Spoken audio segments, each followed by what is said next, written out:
ఈరోజే శ్రావణ బుధవారం. శ్రావణ మాసము అంటే సంపదల దేవత అయిన లక్ష్మీదేవికి ఎంతో ప్రీతికరమైన మాసం. ఈ శ్రావణ బుధవారం రోజు ఈ కథను విన్నా, చదివినా, చెప్పినా, వినిపించినా జన్మల పాపాలు తొలగిపోతాయి, కోటి జన్మల మహాపుణ్యం కలుగుతుంది. మరి ఈరోజు తప్పకుండా వినాల్సిన ఆ కథ ఏంటో ఇప్పుడు ఈ వీడియోలో తెలుసుకుందాం. అదే బుధవారపు లక్ష్మీ నోము కదా. ఒక బ్రాహ్మణ స్త్రీ చక్కగా సంసారం చేస్తూ అట్ల మీద ఆవపువ్వు నోమునొచ్చి ఉద్యాపన్ని ఉల్లంఘించింది. కొంతకాలానికి ఆమెకు వైధవ్యం, కడుపు శోకము వచ్చాయి. అందుచేత ఆమె అడవికి వెళ్ళి సన్యాసినిగా ఉంది. ఒకసారి పార్వతీ పరమేశ్వరులు అక్కడికి వచ్చి ఇలా పలికారు: యువతి, నీవు సన్యాసివైనను ఈ జన్మలో చేసిన తప్పుకు శిక్ష ఇప్పుడు అనుభవించడమే కాక ముందు జన్మలో కూడా అనుభవించాల్సి వస్తుంది. నీవు నోమును నోచి ఉద్యాపన తీర్చకపోవడం వల్ల నీకు పుట్టిన బిడ్డలు బుగ్గైపోవడం, తలమీద గొడుగు తరలిపోవడం సంభవించింది. కాబట్టి మళ్ళీ నా నోమును పట్టు, ముందు జన్మందైనా బాగుండు అని చెప్పారు. అంతనా ఆ బ్రాహ్మణ స్త్రీ తన గ్రామానికి వెళ్ళి ఆ నోము నోచుకుని, అంటే బుధవారపు లక్ష్మీ నోము నోచుకుని ఉద్యాపన చేసుకుని తర్వాత జన్మయందు పుణ్యవతి పెంపొందింది. ఈ కథ చెప్పుకుని అక్షింతలు వేసుకుని ఉద్యాపన చేసుకోవాలి. 12 అట్ల మీద పూలతోనూ కాయలతోనూ ఉన్న ఆవకొమ్మ పెట్టి, దక్షిణ తాంబూలాలతోనూ రవికెల గుడ్డలతోనూ ఒక ముత్తైదువుకు వాయినం ఇవ్వాలి. భక్తి తప్పకుండినా ఫలం తప్పదు. శ్రీ మహాలక్ష్మి యొక్క అష్టస్వరూపాలలో మొదటిది ఆదిలక్ష్మిగా, రెండవది ధాన్యలక్ష్మిగా. ప్రాణమే ఆదిలక్ష్మి. ఆ ప్రాణాన్ని నిలిపేది ఆహారమే కదా. అందువల్లే ఆమె ధాన్యలక్ష్మిగా అవతరించింది. ఆయురన్నం ప్రయచ్చతి అనడానికి ఆమెయే కారణభూతమైనది. ధాన్యలక్ష్మి, సస్యలక్ష్మి, హరితలక్ష్మి అని పిలువబడే ఈమె వల్లే అన్నము పరబ్రహ్మ స్వరూపంగా వర్ణించబడుతుంది. పాడి పంటలు సంపదలకు ప్రమాణంగా చెప్పబడుతున్నాయి. ఎవరైతే ఈ మహాదేవిని భక్తియుక్తంగా ఆరాధిస్తారో వారు అనూహ్యమైన పాడి పంటలు గలవారై విరాజిల్లుతారు. ఎవరైతే ఈమెను తక్కువగా చూస్తారో వారు ఎనలేని కష్టాల పాలవుతారు. చాలా కాలం పూర్వం కోసల రాజ్యాన్ని దశరథుడు అనే మహారాజు పరిపాలిస్తూ ఉండేవాడు. అతని కాలంలో 12 వర్ష క్షామం రానున్నదని తెలుసుకుని, అందుకు శనిగ్రహం రోహిణీగతమగుటయే కారణమని ఎరిగి గ్రహగతిని మార్చి కరువు నిరోధించాలి అనుకున్నాడు. అతని రథం 10 దిక్కుల ఎందైనా సంచరించగలదు. అందుకే అతనికి దశరథుడు అనే పేరు వచ్చింది. అందువల్ల దశరథుడు తన రథాన్ని ఎక్కి గ్రహాన్ని నిరోధించడానికి బయలుదేరాడు. ఆ సమయంలో ఒక చిన్న పొరపాటు జరిగింది. అది ఏంటి అంటే, కరువు కాటకాలు రాకుండా ఉండడానికి, పంటల అభివృద్ధికి కోసల ప్రజలు ధాన్యలక్ష్మీదేవిని పూజిస్తూ ఉండేవారు. ఆ సంవత్సరం కూడా ధాన్యరాశులు కుప్పలు పోసి ధాన్యలక్ష్మి ప్రతిమను ప్రతిష్ఠించి ఎంతో ఉత్సాహంతో ప్రజలు సంబరాలు చేసుకుంటున్నారు. ఆ వేళకు దశరథుడు ఆ ప్రాంతానికి రావడం వల్ల ప్రజలు ఆ ప్రభువును కూడా వచ్చి ధాన్యలక్ష్మీదేవి పూజలో పాల్గొవలసిందిగా ప్రార్థించారు. కానీ దశరథ మహారాజు రాచరికపు గర్వంతో ఈ పూజ వల్ల ప్రయోజనం లేదు, శని గ్రహాన్ని అరికట్టాలి, నేను ఆ పని మీదే వెళ్తున్నాను, కాబట్టి మీ పూజకు వచ్చేంత సమయం లేదు అని చెప్పి వెళ్ళిపోయాడు. తన రథాన్ని అమ్మవారి పూజా మందిరం మీదుగా తోలించాడు. అందుకు ధాన్యలక్ష్మీదేవికి కోపం వచ్చింది. తక్షణమే ధాన్యరాశులను అదృశ్యం చేసింది. దీంతో ప్రజలు గగ్గోలు పెట్టారు. కొట్టాల్లో ధాన్యాలను దొంగలు కొల్లగొట్టుకుపోయారు. ఇక మహావీరుడైన దశరథుడు గ్రహ మార్గాన్ని చేరి శనిని నిరోధించడానికి ప్రయత్నించాడు. కానీ శనిదేవుణ్ణి జయించలేకపోయాడు. దీనుడై ఆయన్ని ప్రార్థించాడు. పరమ కరుణాస్వరూపుడు ఆ శనీశ్వరుడు. దీంతో శనీశ్వరుడు వైరాన్ని విస్మరించి వెంటనే దశరథుణ్ణి అనుగ్రహించాడు. వరం కోరుకో అన్నాడు. అప్పుడు దశరథుడు మరింత వినయాంజలి ఘటించి తన రాజ్యానికి రాబోయే 12 వర్ష క్షామం రాకుండా కాపాడమని ప్రార్థించాడు. అందుకు శని సంతోషించి ఇలా పలికాడు, రాజా, నీ ప్రజాక్షేమ తత్పరత నాకెంతో ఆనందాన్ని కలిగిస్తుంది.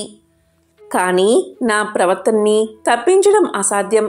నేను రోహిణిని భేదించే తీరాలి. నరపాల, నేను ఏ స్థానంలో ఉన్నా నా భక్తులను మాత్రం అణువణువున కాపాడుతూనే ఉంటాను. కాబట్టి నీకు క్షేమం కలుగుగాక.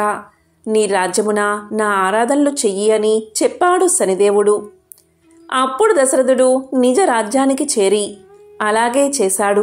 శనైశ్వర పూజలను, శనైశ్వర అభిషేకాలు చేశాడు. ప్రజలచే చేయించాడు. కానీ కరువు మాయలేదు. అందుకు ఆశ్చర్యపడిన దశరథుడు వంశాచారుడైన వశిష్ఠుణ్ణి చేరి కారణం అడిగాడు. అప్పుడు వశిష్ఠుడు దివ్య దృష్టితో జరిగింది తెలుసుకుని ఇలా పలికాడు, దశరథ, పీడాకారుడైన శని నీయందు అనుగ్రహంగానే ఉన్నాడు. కానీ సర్వశుభంకరి దయాహృదయ అయిన ధాన్యలక్ష్మి మాత్రం నీ పట్ల ఆగ్రహించి ఉంది. ప్రజలు ఆచరించు సస్యలక్ష్మీ పూజను తిరస్కరించడమే కాక నీ యాత్రయందు నీవు అమ్మవారి ఆలయం మీదుగా గగన వీధిని రథం తోలావు. అందుకు కోపగించిన ఆ ధాన్యలక్ష్మి నీ భూముల్లో పండడానికి అయిష్టంగా ఉంది. జగత్పతియను గ్రహగతి తప్పినా సర్దుకోవచ్చు, కానీ దైవానుగ్రహగతి తప్పితే మానవుడు పతనమైపోతాడు. కాబట్టి నీవు తక్షణమే ధాన్యలక్ష్మిని ఆరాధించు అని ఉపదేశించాడు వశిష్ఠుడు. ఇక దశరథుడు జరిగిన పొరపాటుకు చింతించి తక్షణమే ప్రాయశ్చిత్తపూర్వకంగా వశిష్ఠుని పౌరోహిత్యం నందు ధాన్యలక్ష్మిని యథావిధిగా ఆరాధించాడు. పదే పదే క్షమాపణలు చెప్పుకున్నాడు. బిడ్డ చేసిన తప్పును తల్లి కలకాలం గుర్తించుకోదు కదా, అందున పశ్చాత్తాపపడే బిడ్డను చేరదీయకుండా ఉంటుందా? దశరథుడు అతని తప్పును తెలుసుకుని తన్ని ప్రాధేయపడినంతనే ధాన్యలక్ష్మి దయామతి అయి అతన్ని అనుగ్రహించింది. తక్షణమే రాజభటులు దొంగలను పట్టుకున్నారు. ధాన్యాన్ని తిరిగి తెచ్చి కొట్టాల్లో నింపారు. అదృశ్యమైపోయిన కర్షకుల ధాన్యరాశులు కనకప్రభలతో కళ్ల ముందు ప్రత్యక్షమయ్యాయి. ఆ రోజు నుంచి అయోధ్య ప్రజలతో పాటుగానే దశరథుడు కూడా ధాన్యలక్ష్మిని పూజించసాగాడు. పీడా నివారణకు శనిని, సంపద సమృద్ధికి ధనలక్ష్మిని ఆరాధించేవారికి కొదవు ఉండదు కదా. ధాన్యలక్ష్మి ఆగ్రహానుగ్రహ ప్రభావానికి అద్దం పట్టే ఈ కథను చదివినా విన్నా వారు ధాన్యలక్ష్మి యందు లగ్న మానసులై ఆమె కృపకు పాత్రులొగుదురుగాక. ఎంతో పవిత్రమైన విశేషమైన ఈ కథను విన్నా, చదివినా, చెప్పినా, వినిపించినా జన్మల పాపాలు తొలగి కోటి జన్మల పుణ్యం వస్తుంది. లక్ష్మీదేవి సంపూర్ణ అనుగ్రహం కలుగుతుంది. అమ్మవారికి సంబంధించిన ఒక విశేషమైన కథను ఇప్పుడు ఈ వీడియోలో తెలుసుకుందాం. ఒకరోజు రాజు మంత్రి మారు వేషంలో రాజ్యంలో తిరుగుతూ ఉండగా ఒక బందిపోటుల గుంపు వాళ్లపై దాడి చేసింది. రాజు మంత్రి వాళ్లతో ప్రతిఘటిస్తూ ఉంటారు. అప్పుడే అటుగా వెళ్తున్న రుద్రసేనుడు అది చూసి తన వంతు సాయం చేస్తాడు. దానికి మారు వేషంలో ఉన్న రాజు మెచ్చుకుని, రుద్రసేన, నీకు ఏం బహుమానం కావాలో కోరుకో అంటాడు. అప్పుడు రుద్రసేనుడు ఇలా సమాధానం చెప్తాడు, తమరు ఆపదలో ఉంటే కాపాడేనే కాని ఏదో ఆశించి మాత్రం చేయలేదు అని వీరోచితంగా అంటాడు. దానికి రాజు సంతోషించి, నీకు ఎప్పుడు ఏ సాయం కావాలి అన్నా నన్ను కోరుకో అని చెప్పి వెళ్ళిపోతాడు. అప్పుడు రుద్రసేనుడు ఇంటికి వెళ్ళి జరిగిన విషయాన్ని భార్య అయిన శాంతశీలకు తెలియచేస్తాడు. అప్పుడు శాంతశీలకు ఒక విషయం గుర్తుకు వస్తుంది. అదేంటి అంటే, కొద్ది రోజుల క్రితం తాను కట్టెలకని అడవిలోకి వెళ్ళినప్పుడు అక్కడ ఒక మునీశ్వరుడు తారసపడతాడు. ఆ మునీశ్వరుడు శాంతశీలకు ఇలా తెలియచేస్తాడు, తల్లి, ఒక విషయం చెబుతాను, శ్రద్ధగా విను. లోకమంతా చీకటిగా, అది కూడా శుక్రవారం రోజు, ఎవరి ఇంట్లోనూ దీపం లేకుండా ఉండి నీ ఇంట్లో మాత్రం దీపం పెట్టి గుమ్మానికి అడ్డంగా కూర్చో.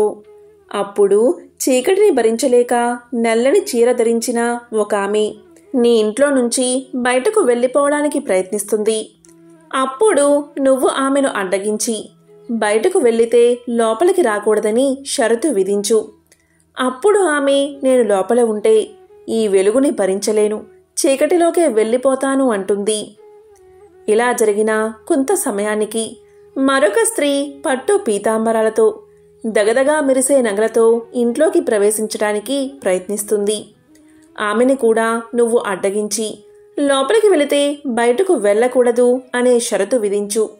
ఆమె అప్పుడు బయట చీకటిని భరించలేను, లోపలికే వెళ్ళిపోతాను అంటుంది. ఆమె ఇంట్లోకి ప్రవేశించగానే నీవు ఐశ్వర్యవంతురాలు అవుతావు అని మునీశ్వరుడు చెప్పింది గుర్తుకు వస్తుంది శాంతశీలకు. వెంటనే శాంతశీల తన భర్త అయిన రుద్రసేనుడికి విషయమంతా చెప్పి రాజు వద్దకు వెళ్ళి తాను ఎవరో చెప్పి వచ్చే శుక్రవారం రాజ్యంలో ఎవరి ఇంట్లోనూ దీపం పెట్టకుండా ఉండేలా చూడాలని కోరుతుంది.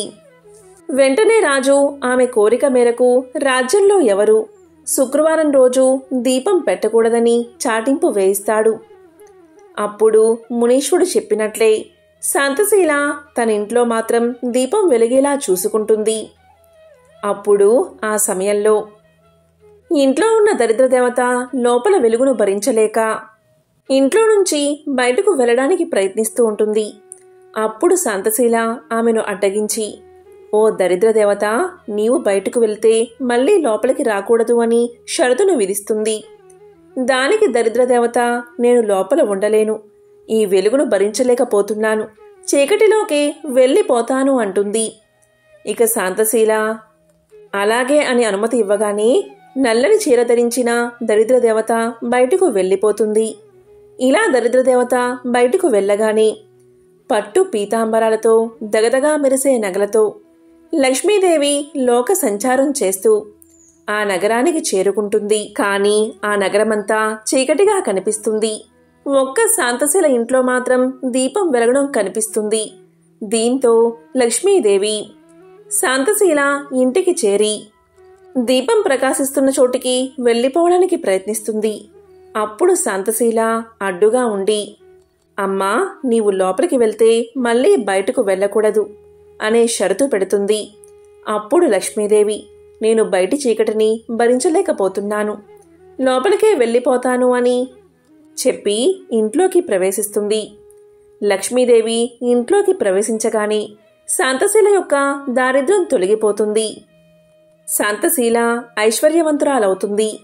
కానీ రాజుతో ఎవరూ దీపం పెట్టకుండా ఆజ్ఞ వేయించినందుకు శాంతశీల చాలా బాధపడుతుంది. అప్పుడు శాంతశీల లక్ష్మీదేవిని ప్రార్థిస్తుంది. దీనికి లక్ష్మీదేవి ప్రసన్నురాలై ఇకపై సంధ్యా సమయంలో ఎవరైతే దీపం పెడతారో వారందరి ఇళ్ళకి నేను వస్తాను అని వరాన్ని ప్రసాదిస్తుంది. ఎవరైతే సాయం సంధ్యా సమయంలో తప్పకుండా దీపాన్ని వెలిగిస్తారో వారు శ్రీ మహాలక్ష్మి కరుణా కటాక్షాలకు తప్పకుండా పాత్రులవుతారు. ఇదే లక్ష్మీదేవి విశిష్టతను తెలిపే ఒక విశేషమైన కథ. ఎవరైతే ఈ కథను వింటారో వారికి దారిద్ర్యం దరిచేరదు, లక్ష్మీ కటాక్షం కలుగుతుంది. పూర్వకాలంలో కళింగ దేశంలో వెంకటాచారి అని కంసాలి ఉండేవాడు. అతడు పనిలో ఎంతో నైపుణ్యం చెందినవాడిలాగా పేరుగాంచాడు. వెంకటాచారి భార్య సుమతి ఎంతో దైవభక్తురాలు. ఆ దంపతులకు 2 ఆడపిల్లలు, శారద, నీరజ. వారు చక్కగా చదువుకుంటూ తల్లికి చేదోడు వాదోడుగా ఉండేవారు. వెంకటాచారి నైపుణ్యం కలవాడే, కాని ఏమాత్రం కల్తీకి పాల్పడకుండా ఎంతో నిజాయితీగా పనిచేసేవాడు. మిగిలిన తోటి కంసాలులు కక్కుర్తుపడి కల్తీ చేసి తక్కువ సొమ్ముకే పనులు ఒప్పుకుని చేసేవారు. దీనివల్ల వెంకటాచారికి ఆదాయం అంత ఎక్కువగా ఉండేది కాదు. ఏదో వచ్చిన సొమ్ముతో కాలం గడుపుతూ ఉండేవాడు. ఇలా రోజులు గడుస్తూ ఉండగా కూతుర్లకి వివాహ వయసు వచ్చింది. నెమ్మదిగా పెద్ద కూతురికి సంబంధాలు వెతకడం మొదలుపెట్టాడు. కాని ఎక్కడా ఏదీ కుదరలేదు.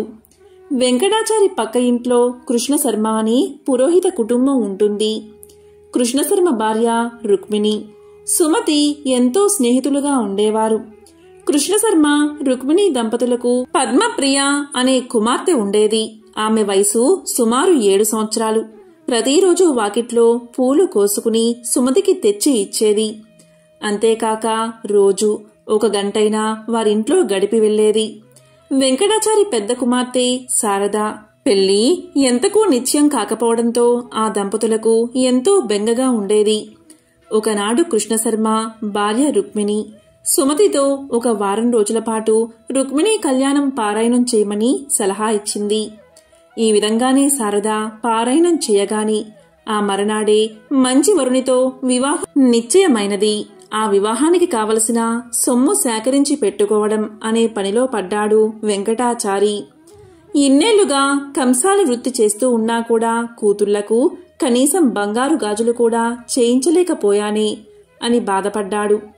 సుమతి రోజు ఉదయాన్నే పూజ చేసేటప్పుడు శ్రీ మహాలక్ష్మీదేవిని అనేక స్తోత్రాలతో పూజించేది. వివాహం దగ్గర పడుతున్నదని దయచేసి వివాహానికి కావలసిన సొమ్ము సమయానికి అందివచ్చేలాగా అనుగ్రహించమని ఆ తల్లిని ప్రార్థించేది. రోజులు ఇలా గడుస్తూ ఉండగా ఒకనాడు పద్మప్రియ రోజూలాగా పూలు తీసుకుని ఉదయం పూజా సమయానికి రాలేదు. రోజూ తప్పకుండా వచ్చే పిల్ల ఈరోజు ఇంకా రాలేదేమిటబ్బా అని సుమతి ఆలోచిస్తూ ఉండగా గుమ్మంలో గజ్జెల చప్పుడు అయినది. పద్మప్రియ చెంగుచెంగున లోపలికి వచ్చింది. పూలు తీసుకురావడానికి ఆలస్యమైందని చెప్తూ పూలు తీసి సుమతి చేతిలో పెట్టింది. ఆ రోజు పద్మప్రియ రోజు కంటే అందంగా ఎంతో తేజస్సుతో కనిపించింది. సుమతి పద్మప్రియను ఈరోజు నీ పుట్టినరోజా, ఎంత చక్కగా అలంకరించుకున్నావు అని అడిగింది. దానికి పద్మప్రియ లేదు అత్తయ్య, రోజు ఇలాగే తయారవుతాను. స్నానం చేయడం కాస్త ఆలస్యం కావడంతో పూలు తీసుకురావడం ఆలస్యమైంది. అది సరే కాని ఈ జత బంగారు గాజులు అమ్మ నీకు చూపించమని చెప్పింది. కొత్తగా కొనుక్కుందట, నిన్ను చూడమని పంపింది అని పలికింది పద్మప్రియ. అప్పుడు సుమతి ఆ గాజులు తన చేతిలోకి తీసుకుని చూస్తూ ఉండగా పద్మప్రియ ఇప్పుడే వస్తాను అత్తయ్య అని చెంగున బయటకు వెళ్లిపోయింది. సుమతి ఆ గాజులను దేవుడి దగ్గర ఉంచింది. కాసేపైన తర్వాత పద్మప్రియ రాగానే ఇచ్చేద్దామని అనుకున్నది. వంటింట్లోకి నైవేద్యం తీసుకురావడానికి వెళ్లి పాయసం పూర్తి కాగానే తీసుకువచ్చి పూజా గదిలో కూర్చుంది సుమతి. ఎదురుగా చూస్తే 2 జతల బంగారు గాజులు కనబడ్డాయి. ఇదేమిటి, ఇదెక్కడ్నుంచి వచ్చింది?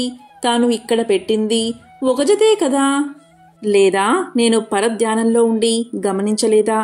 పద్మప్రియ నా చేతికి 2 జతలు ఇచ్చిందా అని తెలుస్తూ పూజ పూర్తి చేసి దేవుడికి నైవేద్యం పెట్టింది సుమతి. ఆ 2 జత గాజులను తీసుకుని రుక్మిణికి ఇవ్వాలని వారి ఇంటికి వెళ్ళింది. ఆమెను చూసి ఏమిటి వదినా, చేతిలో ఆ బంగారు గాజులు ఎక్కడివి? పిల్లలిద్దరికీ చేయించావా అని అడిగింది రుక్మిణి. ఇది విన్న సుమతి నోట మాట రాలేదు. అదేమిటి వదినా, ఇందాక పద్మప్రియ వచ్చి ఇచ్చింది కదా, నీవు కొనుక్కున్నావని నాకు చూపించమని చెప్పింది అని సుమతి పలకగా అప్పుడు రుక్మిణి అదేమిటి వదినా, పద్మప్రియ మీ ఇంటికి రావడమేమిటి? నిన్నట్నుంచి పిల్లకు ఒక్కటే జ్వరం, మంచం దిగనేలేదు, ఎక్కడికి వెళ్ళలేదు. అస్సలు ఆమె మీ ఇంటికి రానప్పుడు ఈ గాజులు ఎలా తెస్తుంది? అయినా నేను ఈ మధ్య అస్సలు గాజులు కొనుక్కోనేలేదు అని పలికింది రుక్మిణి. ఇది విన్న సుమతికి ఎంతో ఆశ్చర్యం కలిగింది. మరి ఇందాక వచ్చిందెవరు, ఆ గాజులు ఇచ్చింది ఎవరు అని ఆలోచిస్తూ ఉండగా ఆ వచ్చింది సాక్షాత్తు శ్రీ మహాలక్ష్మీదేవే అని తోచింది. ఈ విషయంతో వారిద్దరూ ఎంతో ఆశ్చర్యపోయారు. అలాగే ఎంతో ఆనందపడ్డారు. జరిగిన విషయమంతా వారి భర్తలకు చెప్పారు. ఇక వెంకటాచారి దంపతుల సంతోషానికి అవధుల్లేవు. వచ్చింది సాక్షాత్తు శ్రీ మహాలక్ష్మీదేవి అని గుర్తించారు. తమను అనుగ్రహించిన ఆ జగన్మాతను ఎన్నో విధాలా స్తుతించారు. తమ కుమార్తెలకు సాక్షాత్తు ఆ శ్రీ మహాలక్ష్మీదేవి బంగారు గాజులు అనుగ్రహించిందని ఎంతో ఆనందపడ్డారు. ఇద్దరూ పూజాగదిలో నుంచుని ఆ జగన్మాతను స్మరిస్తూ ఇలా అన్నారు. జగజ్జనని అమ్మా లక్ష్మీదేవి, దారిద్ర్య దుఃఖాన్ని పాప అంధకారాలను తొలగించే మూర్తివి, బాధలన్నిటినీ నశింపచేసే కరుణా కటాక్షాలు గల తల్లివి. నీ కడగంటి చూపులతో నీ కరుణామృతాన్ని మాపై కురిపించు తల్లి. నీవు సర్వమంగళ ప్రదాయనివి. సకల చరాచర జగత్తుయందు నీవే వ్యాపించి ఉన్నావు. నీవే మాకు ఇలవేల్పు. నీకివే మా ప్రణామాలు. నిన్ను నమ్మిన వారికి సర్వశుభాలు అనుగ్రహించే లోక పావనవి. నీకివే మా నమస్కారాలు అని పరిపరి విధాలా ప్రార్థించారు. లక్ష్మీదేవి తమకు సహాయం చేసినందుకు ఎంతగానో సంతోషించారు. పూర్వకాలంలో కుండినము అనే పట్టణం సింధు దేశంలో ఉండేది. ఆ పట్టణంలో కౌండిన్య నామంతో ఒక బ్రాహ్మణుడు ఉండేవాడు. అతని భార్య పేరు గుణశీల. ఆమె వివాహం జరిగిన దగ్గర నుంచి ఎప్పుడు చూసినా ఏడుస్తూనే ఉండేది. ఆ బ్రాహ్మణ జంటకు కొడుకులు, కూతుళ్ళు, కోడళ్ళు, అల్లుళ్ళు ఉన్నారు. ఆమెకు సకల భోగభాగ్యాలు ఉన్నా కాని ఎప్పుడూ కూడా ఎందుకు ఏడుస్తుందో ఎవరికి అర్థం అయ్యేది కాదు. ఈమె ఏడుపు విని చుట్టుపక్కల వాళ్ళంతా ఎందుకు ఈమె ఇలా ఏడుస్తుంది, ఈమె అరుపులు వింటుంటే దరిద్రానికి సంకేతంగా అనిపిస్తుంది అని తిట్టుకునేవారు. ఈమె ఏడవడానికి ఏదో ఒక వంక చూసుకునేది. పిల్లి చచ్చినా, ఇంట్లో బల్లి చచ్చినా, వీధిలో కుక్క చచ్చినా దాన్ని ఒడిలో పెట్టుకుని ఏడుస్తూనే ఉండేది. కాని విధి మాత్రం ఈమెకు అనుకూలంగా లేదు. ఇలా ఒకరోజు ఇంట్లో పిల్లి చనిపోతే దాన్ని ఒడిలో పెట్టుకుని ఏడుస్తూ కూర్చుంది. ఆమె ఎప్పుడైతే దాన్ని ఒడిలో పెట్టుకుని ఏడుస్తూ ఉందో వెంటనే ఆ పిల్లి చచ్చింది కాస్త బతికిలేచి వెళ్లిపోయింది. మరలా తెల్లవారేసరికి ఇంట్లో ఒక బల్లి చనిపోయింది. దాన్ని కూడా ఒడిలో పెట్టుకుని ఏడుస్తూ ఉంది. అక్కడ కూడా ఆశ్చర్యం జరిగింది. ఆమె ఒడిలో పెట్టుకుని ఏడవడం మొదలు పెట్టగానే ఆ బల్లికి తిరిగి ప్రాణం వచ్చి వెంటనే వెళ్లిపోయింది. ఆమె జరిగిందంతా చూసి ఏడవడానికి కారణం లేకపోయిందే అని ఇంకా ఏడవడం మొదలు పెట్టింది. ఇలా ఉండగా ఒకరోజు వీధిలో ఒక కుక్క చనిపోయింది. దాని దగ్గరకు వెళ్లి ఒడిలో కుక్కను పెట్టుకుని ఏడుస్తూ ఉంది. ఆమె అలా ఒడిలో పెట్టుకుని ఏడవడం మొదలు పెట్టగానే ఒక్క దెబ్బకు ఆ కుక్క బతికి పరుగు పెట్టింది. అది చూసి, దేవుడా, నాకు మనస్ఫూర్తిగా ఏడ్చే స్వతంత్రం కూడా లేకుండా చేస్తున్నావు అని బోరున ఏడవడం మొదలుపెట్టింది. ఇదంతా చూసిన జనానికి ఇదేదో వింతగా అనిపించింది. అలా వారు ఆమె వైపు విచిత్రంగా చూడసాగారు. ఇక ఏడవడానికి కుదరడం లేదు అని ఒక ఉపాయం చేసింది. బయట ఉన్న తేలులను తీసుకువచ్చి ఉప్పు పాత్రల్లో, మిగతా పాత్రల్లో తేలులను జర్రులను ఉంచింది. ఎందుకు అంటే కూతుర్లు, కోడళ్ళు అలా వంట నిమిత్తం చేతులు ఆ పాత్రలో పెట్టగానే అవి కుడతాయి గనక ఆ నొప్పితో వారు ఏడుస్తూ ఉంటే వారి పక్కన కూర్చుని ఏడవచ్చు అని ఈమె ఆలోచన. కాని విధి మాత్రం ఆమెకు వ్యతిరేకంగా ఉంది.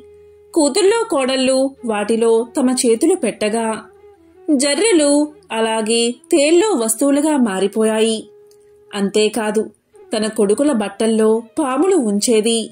అలా పాములు కరిస్తే కొడుకులు చచ్చిపోతే ఏడవచ్చు అని ఈమె ఆలోచన. కాని విధి మాత్రం వేరేగా ఆలోచన చేసింది. ఆ పాములు కాస్త బంగారు మొలతాలలా అయిపోయాయి. ఇక కొడుకులు బట్టల్లో చెయ్యిలు పెట్టగానే బంగారు మొలతాళ్ళు వాడి చేతికి అందాయి. వెంటనే కొడుకులు, అమ్మా, బట్టల్లో బంగారు మొలతాడు ఎందుకు ఉంచావమ్మా అని అడగ్గానే దానికి ఆమె, నాయనా, వాటిని తీసి జాగ్రత్తగా దాచుకోండి అని పలికేది. అలా ఆమె ఏమి చేసినా ఏడవడానికి అవకాశం దొరకకపోవడం వల్ల ఆమె అడవికి పోయి అక్కడ కూర్చుని ఏడవడం మొదలుపెట్టింది. అలా ఏడుస్తున్న సమయంలో పార్వతీ పరమేశ్వరులు ఆ మార్గం గుండా పోతూ ఆమెను చూసి ఇలా పలికారు. ఎందుకమ్మా ఏడుస్తున్నావు అని అడగ్గా దానికి ఆమె ఇలా సమాధానం చెప్తుంది. ఓ మహనీయ దంపతుల్లారా, నాకు అష్టైశ్వర్యాలు ఉన్నాయి. కాని ఎప్పుడు ఏడవాలనే బుద్ధి పుడుతుంది.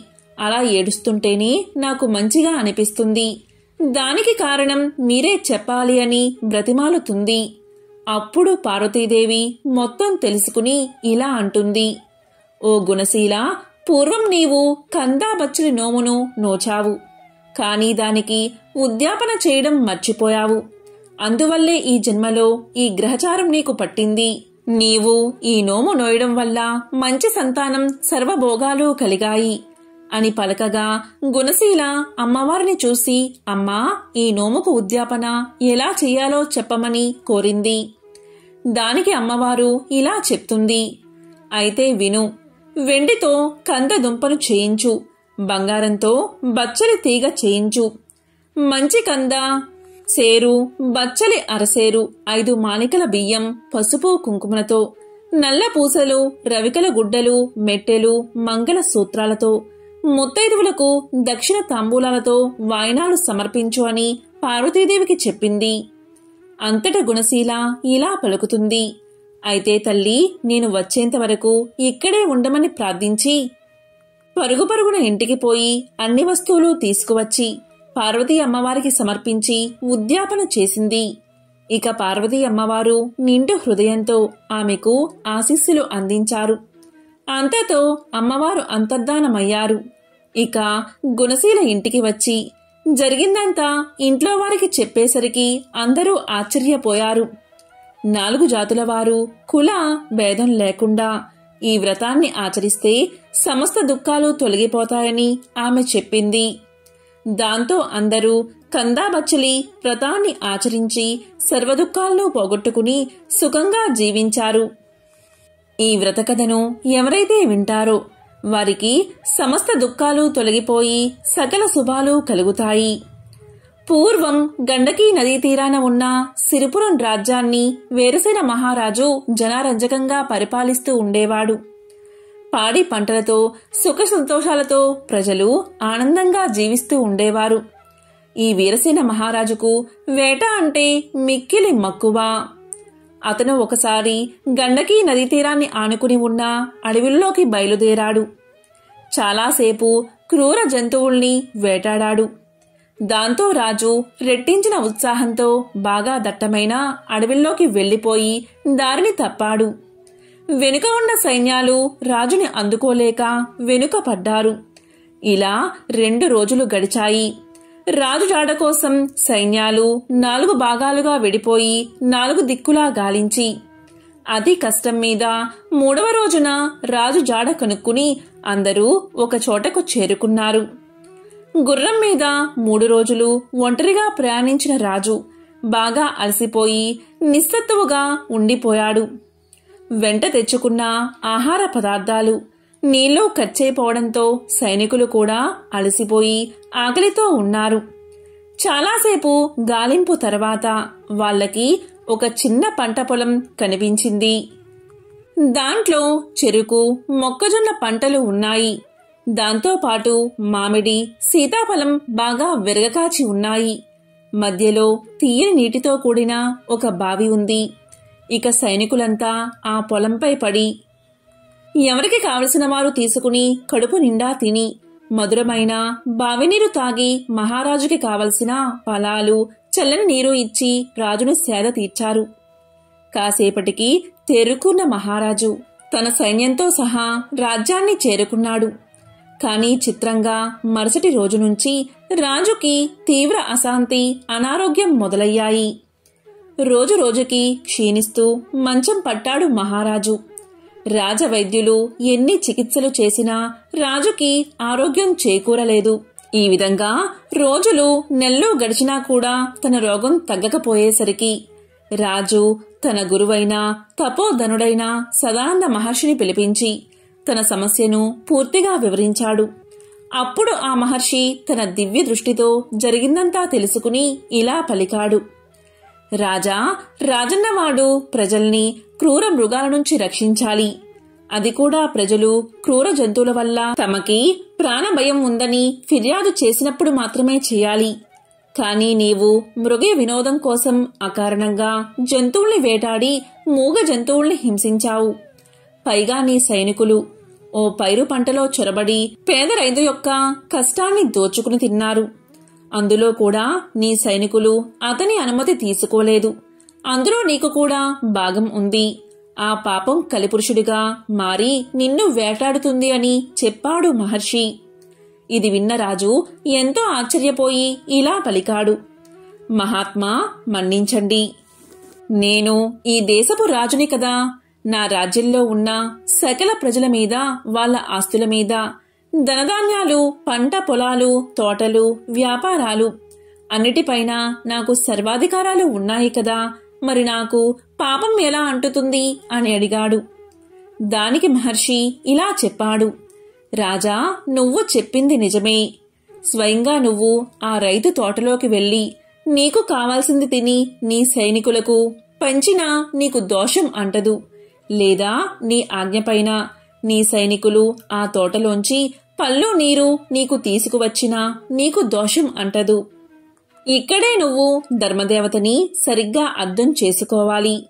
పై 2 విషయాలు జరిగి ఉంటే నీకు దోషం అంటేదే కాదు, కానీ నీ సైనికుల అనాలోచిత చర్య వల్ల తాత్కాలికంగా నీకు ఉపశమనం లభించింది, కానీ ఆ దోష ఫలితాన్ని నువ్వు అనుభవించాల్సి వచ్చింది అని చెప్పాడు మహర్షి. ఇక రాజు సుదీర్ఘంగా ఆలోచించి, మహాత్మా, దీనికి పరిహారాన్ని, ప్రాయశ్చిత్తాన్ని చెప్పండని కోరాడు.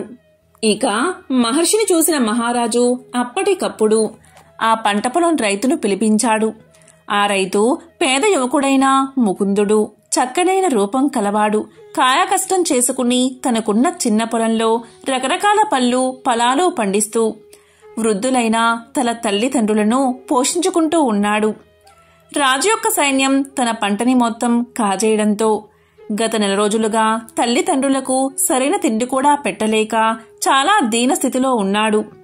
ఇక రాజు అతనికి క్షమాపణ చెప్పి తన తప్పుకి పరిహారంగా 1000 బంగారు నాణాలు బహుకరించాడు. అప్పుడు పేద రైతు మహా ఆనందపడి ఇలా పలికాడు. రాజా, ఈ బహుమానంతో జీవితాంతం నా తల్లిదండ్రులకి అస్సలు ఏ లోటు లేకుండా ప్రేమగా పోషించుకుంటాను అంటూ రాజుకి కృతజ్ఞతలు చెప్పి అక్కడ్నుంచి వెళ్లిపోయాడు. ఆ విధంగా ఆ రైతు వెళ్లిపోయాక రాజు మహర్షి వైపు తిరిగి, మహాత్మా, ఇక నా పాపం పోయినట్లేనా అని అడిగాడు. దానికి మహర్షి ఇలా అన్నాడు. రాజైన వాడు ఎప్పటికప్పుడు ధర్మశాస్త్రాలు, నీతి శాస్త్రాలను క్షుణ్ణంగా అధ్యయనం చెయ్యాలి, లేదా ఎవరి దగ్గర నుంచైనా తెలుసుకుంటూ ఉండాలి.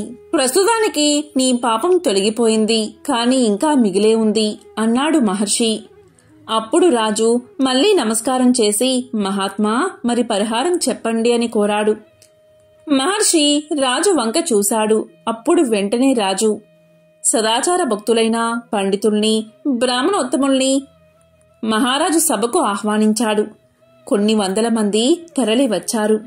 రాజు వాళ్లకి జరిగిందంతా వివరించి 4 రోజుల పాటు రైతు కుటుంబాన్ని ఆకలి బాధకి గురిచేసిన పాపం పోగొట్టుకోవడానికి గాను 10,000 బంగారు నాణాలను దానంగా ఇవ్వడానికి సిద్ధపడ్డాడు. కాని ఆ దానం స్వీకరించడానికి ఎవరూ ముందుకు రాలేదు. ఎందుకంటే వాళ్ళు పండితోత్తములు. అలా చేయడం వల్ల ఆ పాపం తాము స్వీకరించినట్లు అవుతుందని వాళ్లకు తెలుసు. ఇక రాజు నిరాశగా వాళ్ల వైపు చూస్తూ ఉండగా విశ్వవేత్తుడు అనే బ్రాహ్మణోత్తముడు లేచి ఆ దానం స్వీకరించడానికి సిద్ధంగా ఉన్నానని తెలియచేశాడు. ఇక రాజు ఆనందంగా 10,000 బంగారు నాణాలను బహుమానంగా ఇవ్వగానే విశ్వవేదుడు తాను తెచ్చిన 2 బంగారు నాణాలను వాటితో కలిపి అక్కడ చేరిన పండితులకు, బ్రాహ్మణులకు ఉచితంగా పంచేశాడు. ఇలా చేయడం వల్ల ఆ పాపఫలం అతనికి అంటలేదు. ఇక రాజు అతన్ని చూసి ఇలా పలికాడు. మహానుభావా, తమ పరిస్థితి మెరుగుపడాలని అంత పెద్ద మొత్తం దానంగా ఇచ్చాను. ఇప్పుడు తమకి నేను ఇచ్చిందేముంది అన్నాడు. మీరేమో నేనిచ్చిన ధనాన్ని దాన ధర్మాలు చేసి మీ పాపం పోగొట్టుకున్నారు. ఇప్పుడు నేను మీకు ఎలా సహాయం చేయగలను అని అడగ్గా దానికి ఆ బ్రాహ్మణోత్తముడు బదులిస్తూ ఇలా అన్నాడు. రాజా, గండకీ నదీ తీరాన ఉభయ సంధ్యల్లో సంధ్యావందనంతో పాటు గ్రామీణుల ఇళ్లల్లో పూజాది శుభకార్యాలలో పౌరోహిత్యం చేసుకుంటూ ఉంటాను నేను. ఆ వచ్చిన ధనంతో నేను నా భార్య ఆనందంగా జీవిస్తున్నాం. మీరు నాకేమైనా సహాయం చెయ్యాలి అనుకుంటే గండకీ నదీ తీరంలో ఒక అపురూప శివాలయాన్ని నాకు నిర్మించి ఇస్తే చాలు. నా శేష జీవితాన్ని ఆనందంగా గడిపేస్తాను. దాంతో మా ఇద్దరి జీవితాలు ఆ పరమేశ్వరుడి అనుగ్రహం వల్ల పరిపూర్ణమవుతాయి. అని చెప్పగా రాజు దానికి ఆనందంగా ఒప్పుకుని ఆ బ్రాహ్మణుడికి శివాలయం కట్టించి ధర్మదేవత యొక్క అనుగ్రహం పొంది ధన్యుడు అయ్యాడు రాజు. కాబట్టి అధికార బలంతో ఇతరుల మనస్సును ఎప్పుడూ నొప్పించరాదు. ఇలా చేస్తే మనశ్శాంతి కరవుతుందని ఈ కథ మనకు తెలియచేస్తుంది. ఎంతో పవిత్రమైన విశేషమైన ఈ రోజు ఈ కథను వింటే చాలు సకల శుభాలు కలుగుతాయి. ఒక బ్రాహ్మణుడికి 5 కొడుకులు ఉన్నారు. వారికి పెళ్లిళ్లు జరిగి భార్యతో హాయిగా కాపురం చేసుకుంటున్నారు. వారిలో 5వ కోడలు కరుల్లా గౌరీనోము పట్టింది. ఆమె సూర్యుణ్ణి ఆరాధిస్తూ అత్త సొమ్ము అక్కర్లేదు, మామ సొమ్ము అక్కర్లేదు, పుత్రి సొమ్మొద్దు, పురుషుని సొమ్ము అసలే వద్దు, నా సొమ్ము నాకిమ్ము అని పలికేది. రోజు ఈ విధంగా అండం విన్న అత్తా మామలు, బావా మరదళ్ళు, తోడి కోడళ్ళు భర్తకు ఆమెపై కోపం వచ్చింది. అందరూ కలిసి ఒకరోజు ఆమె నిద్రపోతూ ఉండగా మంచంతో సహా ఆమెను అడవిలో విడిచి వచ్చారు. ఆమె నిద్ర లేచింది. భయపడక ఆమె అక్కడే స్నానం చేసి సూర్యదేవుణ్ణి ప్రార్థిస్తూ ఉండగా దోసిట రత్నాలు పడ్డాయి. వాటితో పసుపు, కుంకుమ, కొంచెం ఉప్పు, మిరపకాయలు, బియ్యము కొని ఒక ముసలవాని సహాయంతో ఆ సమీప గ్రామాన చిన్న ఇంటిలో ఉన్నది. ఎప్పుడైతే ఈమెను ఇలా చేశారో వారికి దరిద్రం పట్టి పల్లె పల్లెకు తిరుగుతూ అడుక్కుంటూ జీవితం గడపడం మొదలుపెట్టారు. అలా ఊరు తిరుగుతూ ఉండగా ఒక దగ్గర సూర్య నమస్కారం చేస్తున్న ఈమెను చూశారు. మన అమ్మాయి కూడా ఇలాగే సూర్య నమస్కారం చేసేది అని వారిలో వారు అనుకున్నారు. సూర్యుడి కరుణ వల్ల అక్కడ మేడలు, మిద్దెలు, ఇల్లు, వాకిళ్ళు, తోటలు, దొడ్లు విపరీతంగా కొన్నది ఆమె. నిత్యాన్నదానం చేసేది. ఒకరోజు అత్తామామలు వచ్చి అన్నం పెట్టమన్నారు. నా అత్తామామ మీలాగే ఉండేవారని వారిని చూసి పలికింది. ఇంతలో భర్త వచ్చాడు. ముగ్గురుకు తలంటు పోసి కొత్త బట్టలు కట్టబెట్టింది. వారితో కరుళ్ళు కొత్తవి కంచంలో పెట్టి కరుల్లా గౌరీనోము నోయించింది. ఇలా 5 సంవత్సరాలు చేయించగానే వారి పాపాలన్నీ తొలగిపోయాయి. దాంతో వారు కోడలతో సహా ఎంతో ఆనందంగా జీవనం సాగించారు. ఎంతో పవిత్రమైన విశేషమైన ఈ కథను విన్నవారికి సకల శుభాలు కలుగుతాయి. మంగళవారం సందర్భంగా లక్ష్మీదేవికి సంబంధించిన ఒక విశిష్టమైన కథను ఇప్పుడు ఈ వీడియోలో తెలుసుకుందాం. పూర్వం అవంతి నగరంలో ధర్మయ్య, శ్యామల అనే దంపతులు ఉండేవారు. ధర్మయ్య వడ్రంగి పని చేసుకుంటూ జీవితం గడిపేవాడు. ఆ దంపతులకు 3 కుమార్తెలు. ఒక సంవత్సరం కరువు కాటకాలు వచ్చి ధర్మయ్యకు పని దొరకక ఇల్లు గడవడానికి కూడా చాలా కష్టపడ్డాడు. ఆ తరువాతి సంవత్సరం కూడా కరువుతో దేశమంతా అల్లాడిపోయింది. ప్రజలందరూ తిండి గింజలు దొరకక నానా ఇబ్బందులు పడ్డారు. ఇక ధర్మయ్య పరిస్థితి ఇంకా దారుణంగా ఉంది. తినడానికి 2 పూటల భోజనం కూడా దొరకక మరమరాలు తింటూ ఇల్లంతా కాలం గడుపుతున్నారు. కాని ఆ దంపతులిద్దరూ ఇంత కష్టకాలంలో కూడా భగవంతుణ్ణి మరవలేదు. వారి ఇంట్లో తరతరాల నుండి వస్తున్న శ్రీ లక్ష్మీనారాయణ విగ్రహం ఒకటి ఉంది. ఆ విగ్రహాన్ని రోజు భక్తి శ్రద్ధలతో పూజించేవారు. రోజు ఏదో ఒక పదార్థాన్ని తప్పకుండా నైవేద్యంగా పెట్టేవారు. అయితే 2 సంవత్సరాల నుండి కరువు వల్ల ఇంట్లో ఏ పదార్థమూ లేకపోవడం చేత ఈ ఇంటి ఆవరణలోని తులసి మొక్క నుండి ఒక దళాన్ని శ్రీ లక్ష్మీనారాయణలకు భక్తితో కళ్ళుకు అద్దుకుని సమర్పించేవారు. రోజులు ఇలా గడుస్తూ ఉండగా ఒకరోజు రాత్రి 10 గంటల సమయంలో ఎవరో తలుపు తట్టిన శబ్దం వినబడింది. ఈ వేళలో ఎవరు వచ్చి ఉంటారా అని ఆలోచిస్తూ తలుపు తీసిన ధర్మయ్య దంపతులకు మధ్య వయస్కులో ఉన్న ఒక ముత్తైదువు కనిపించింది. ఆమెలో ఏదో ఒక దివ్య తేజస్సు ధర్మయ్యకు గోచరించింది. ఇంత రాత్రివేళ ఇలా ఒంటరిగా వచ్చినా ఈమె ఎవరై ఉంటుందా అని ఆలోచిస్తూ ఉండగా ఆమె వీరితో ఇలా పలుకుతుంది. నాయనా, నేను పొరుగు ఊరు నుండి మా ఊరు వెళుతూ దారి తప్పి ఇటుగా వచ్చాను. రాత్రి కావడం వల్ల దోవ సరిగ్గా తెలియడం లేదు. ఈ రాత్రి మీ ఇంటిలోనే పడుకుని తిరిగి ఉదయాన్నే వెళ్ళిపోతాను అని పలికింది. అప్పుడు ధర్మయ్య దంపతులిద్దరూ ఆమెను లోపలికి రమ్మని ఆహ్వానించారు. అతిథి భగవంతుడితో సమానం కదా, కాని ఆమెకు ఇవ్వడానికి ఇంట్లో ఏమీ కనిపించలేదు. వాళ్ళకి కాసిన్ని మంచినీళ్లు మాత్రమే ఇచ్చారు. ఇంట్లో పడుకోవడానికి ఒక చాప మాత్రమే ఉంది. ఆ రాత్రి ఆమె ఆ చాపపైనే నిద్రించింది. తెల్లవారగానే వెళ్లడానికి సిద్ధమైంది. అప్పుడు ధర్మయ్య దంపతులిద్దరూ ఆమెతో ఇలా అన్నారు. తల్లి, నీవు తేజస్సుతో సాక్షాత్తు జగన్మాత అయిన శ్రీ మహాలక్ష్మిగా ఉన్నావు. నిన్ను ఒట్టి చేతులతో పంపుతున్నందుకు మాకు ఎంతో బాధగా ఉంది అన్నారు వారిద్దరూ. అప్పుడు ఆమె ఇలా పలుకుతుంది. దంపతులారా, మీరు చింతించవద్దు. మీ ఇంట్లో ఉండడానికి ఒప్పుకున్నారు, అదే చాలు అంది. అప్పుడు శ్యామలమ్మ ఆమెకు బొట్టు పెట్టి పంపించింది. ఆమె వెళ్లిన తర్వాత కాసేపటికి ఇంట్లో ఏదో చప్పుడు వినిపించింది.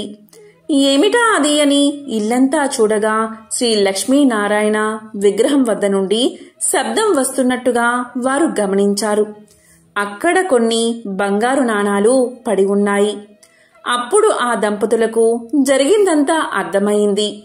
రాత్రి తమ ఇంటికి వచ్చింది మరెవరో కాదు, సాక్షాత్తు జగన్మాత శ్రీ మహాలక్ష్మి.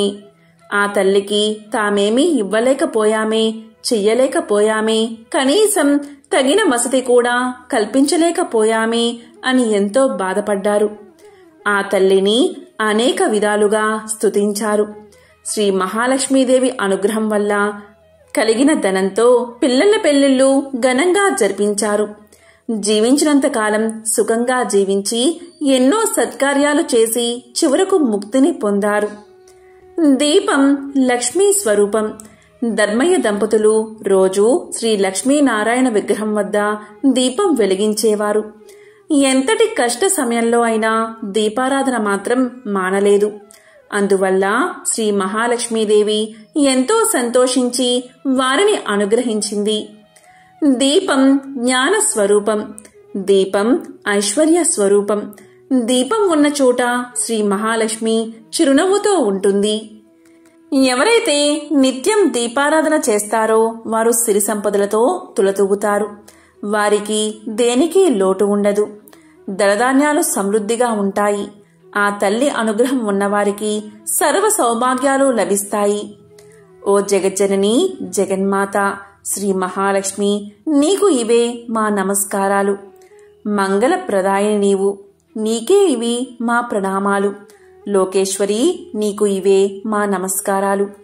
భక్తుల కోరికలు తీర్చే కల్పవల్లివి నీవు. నీ కటాక్షం ఉన్నవారికి సర్వ సౌభాగ్యాలు చేకూరతాయి.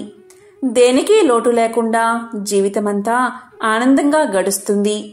శ్రీ మహాలక్ష్మి కటాక్షం లేనివారు బానిసత్వం, దారిద్ర్యం, అప్పులు, భార్యావియోగం, అనారోగ్యం ఇలాంటి అనేక కష్టాల పాలవుతారు. సర్వమంగళ ప్రదాయిని అయిన జగన్మాత ఆరాధించిన వారికి దేవిని దాసదాసీ జనం, పుత్రులు, మిత్రులు, బంధువులు, ఆరోగ్యం, ధనం, ధాన్యం, వాహనమనే అష్టైశ్వర్యాలు లభిస్తాయి. శ్రీ లక్ష్మీనారాయణను ఎవరైతే ఎప్పుడూ మనసులో ప్రార్థిస్తూ ఉంటారో వారికి సర్వ సౌభాగ్యాలు కలుగుతాయి. వారికి ఎటువంటి పరిస్థితుల్లో కూడా ఆపద దరిచేరదు. శ్రీ లక్ష్మీనారాయణులు అన్యోన్యమైన జంట. మత్స్య అవతారంలో శ్రీ లక్ష్మిగాను, కూర్మావతారంలో కూర్మావతిగాను, నరసింహ అవతారంలో శ్రీ మహాలక్ష్మిగాను, వరహ అవతారంలో భూలక్ష్మిగాను, శ్రీరామావతారంలో సీతగాను, శ్రీకృష్ణావతారంలో రుక్మిణిగాను ఆ మహాలక్ష్మి తన పెర్మిటి అయిన శ్రీమన్నారాయణుడితో కలిసి అవతరించింది. ఎంతో పవిత్రమైన విశేషమైన ఈ బుధవారం రోజు ఈ కథలను విన్నా, చదివినా, చెప్పినా, వినిపించినా జన్మల పాపాలు తొలగి కోటి జన్మల పుణ్యం వస్తుంది. సకల శుభాలు కలుగుతాయి. లక్ష్మీ కటాక్షం కలుగుతుంది. ఓం శ్రీ మహాలక్ష్మియే నమః. ఓం శ్రీ మాత్రే నమః.